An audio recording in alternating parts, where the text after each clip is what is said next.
Hello everyone, how are you? कैसे हैं आप सभी? आई होप सभी अच्छे होंगे। मैं प्रतिभा आप सभी का स्वागत करती हूं अपने चैनल संभव पर। आज मैं जो आप लोगों के लिए सफलता की चाबी लेके आई हूं, या मैं आज जो आपको बताना चाहूँगी, जो मूल मंत्र आज का है हमारा, वो है कि बेहतरीन और अच्छे दिनों के लिए बुरे दिनों से लड़ना पड़ता है। यानी अगर हमारे सामने विपरीत परिस्थितियां भी आई हुई हैं तो हमें क्या होगा, उनका सामना करना पड़ेगा। यदि हम उनका सामना करेंगे तभी विजय हासिल हो सकती है। अगर हम उनसे हार के बैठ गए तो हम अपने जीवन में कुछ भी नहीं कर पाएंगे और कुछ भी पाना संभव नहीं होगा। इसीलिए मेरा मानना है कि बेहतरीन और अच्छे दिन अगर हमें चाहिए तो उनका हमें इंतज़ार नहीं करना है। उन्हें पाने के लिए हमें अपनी लड़ाई लड़नी है, अपनी जंग लड़नी है बुरे दिनों के खिलाफ। तभी हमारे अच्छे और बेहतरीन दिन आना संभव होगा। तो इसी के साथ ही हम शुरू करते हैं आज का अपना लेक्चर। आज हम बात करने जा रहे हैं एक बायोग्राफी के बारे में, जिनका नाम है महर्षि दधीची। एक ऐसे ऋषि जिन्होंने देवताओं को अपना शरीर दान कर दिया था, यानी एक त्याग की ऐसी प्रतिमूर्ति जिन्होंने अपने शरीर को भी त्याग दिया इस संसार की भलाई के लिए। संसार में कुछ व्यक्तित्व ऐसे होते हैं जो परोपकार हेतु अपने हितों का बलिदान कर देते हैं। हमारे देश में ऐसे अनेक पुरुष और नारियां हुई हैं जिन्होंने दूसरों की सहायता और भलाई के लिए स्वयं कष्ट सहे हैं।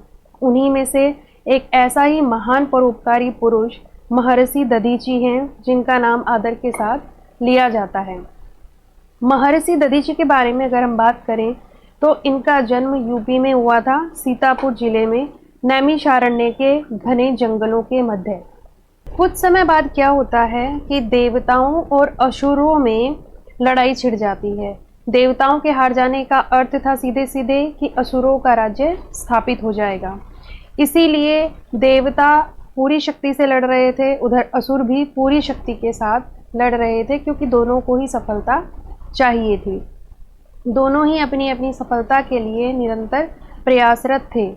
ऐसे में देवगण अपने राजा इंद्र के पास जाते हैं और बोलते हैं कि राजन, हमें युद्ध में सफलता के आसार दिखाई नहीं दे रहे हैं, इसीलिए आपको कोई ना कोई उपाय हमें सुझाना चाहिए।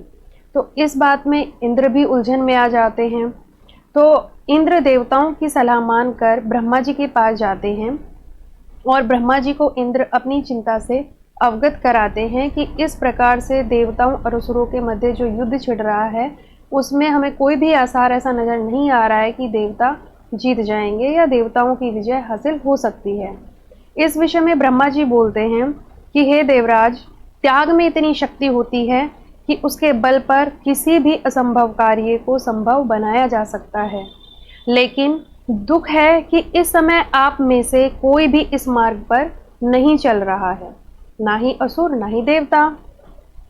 इसी प्रकार से जो ब्रह्मा जी हैं, ब्रह्मा जी की बातें सुनकर देवराज इंद्र जो थे वो बहुत ज़्यादा चिंतित हो जाते हैं।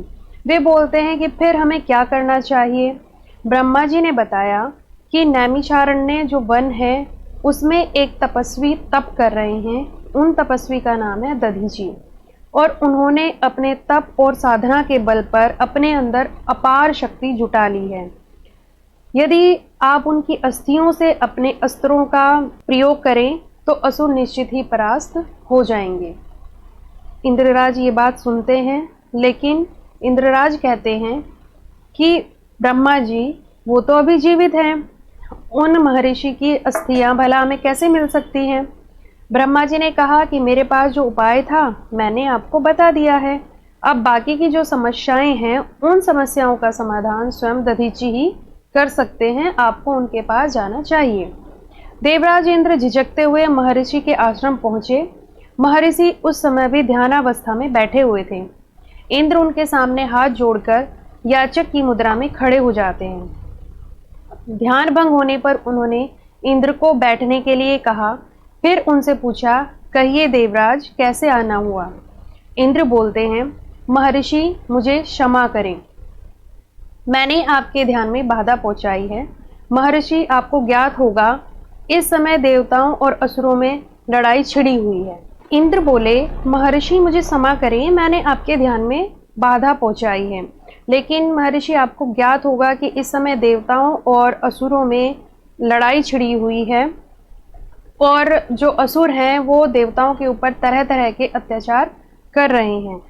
असुरों का जो सेनापति है वस्त्रासुर, वो बहुत ही क्रूर और अत्याचारी है, उससे देवता हार रहे हैं। महर्षि ने कहा कि इस समय मेरी चिंता का विषय भी यही बना हुआ है, तो आप ऐसा क्यों नहीं करते कि ब्रह्मा जी के पास जाइए और ब्रह्मा जी से इसका उपाय पूछिए। तो इंद्रराज ने कहा कि मैं उनके पास गया था, उनसे बात कर चुका हूँ, उन्होंने उपाय भी बताया है मुझे, किंतु कह के वो झिझक जाते हैं और रुक जाते हैं। तभी महर्षि बोलते हैं, किंतु क्या देवराज इंद्र, आप रुक क्यों गए, साफ साफ बताइए।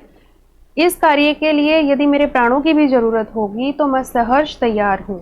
इंद्र कहते हैं कि हे महर्षि, ब्रह्मा जी ने बताया है कि आपकी अस्थियों से जो अस्त्र बनाया जाएगा वो वज्र के समान होगा। वस्त्रासुर को मारने हेतु ऐसे ही वज्रास्त्र की आवश्यकता है। इंद्र की बात सुनते ही महर्षि का चेहरा कांतिमय उठा और उन्होंने सोचा, मैं धन्य हो गया, और उनका रोम रोम पुलकित हो गया। महर्षि खुश होकर बोलते हैं कि देवराज, आपकी इच्छा अवश्य पूरी होगी। मेरे लिए इससे ज़्यादा गौरव की बात और क्या होगी कि मेरा शरीर देवताओं के या इस समाज की भलाई के काम में आ रहा है। आप निश्चय ही मेरी अस्थियों से वज्र बनाएं और असुरों का विनाश कर चारों ओर शांति स्थापित करें।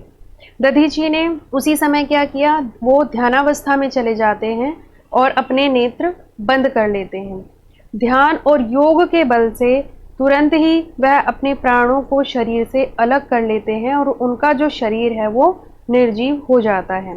देवराज इंद्र आदर से उनके मृत शरीर को प्रणाम करता है और अपने साथ ले जाता है। महर्षि की अस्थियों से वज्र बनाया जाता है और जिसके प्रहार से ही वस्त्रासुर को मारा जाता है। इस प्रकार से असुर पराजित हो जाते हैं और देवताओं की जीत हो जाती है। इसके साथ ही साथ क्या होता है, ये कहा जाता है कि जब महर्षि को देवराज इंद्र ले जा रहे होते हैं कि उनकी पत्नी, जिनका नाम था गभस्तिनी उस समय जंगल में गई हुई थी, वो वापस आती हैं तो वो देखती हैं कि मेरे पति की मृत्यु हो चुकी है और उनके शरीर को देवता ले जा रहे हैं। तो गभस्तिनी जो है वो देवताओं को सती होने के लिए कहती हैं। वो बहुत ज़्यादा हठ ले लेती हैं, बहुत बलपूर्वक ये कहती हैं कि मैं अपने पति के साथ सती होंगी। लेकिन देवता क्या करते हैं, वो उनको बहुत ही ज़्यादा मनाने की कोशिश करते हैं। वो कहते हैं कि नहीं, आप ऐसा नहीं कर सकते हो। क्यों?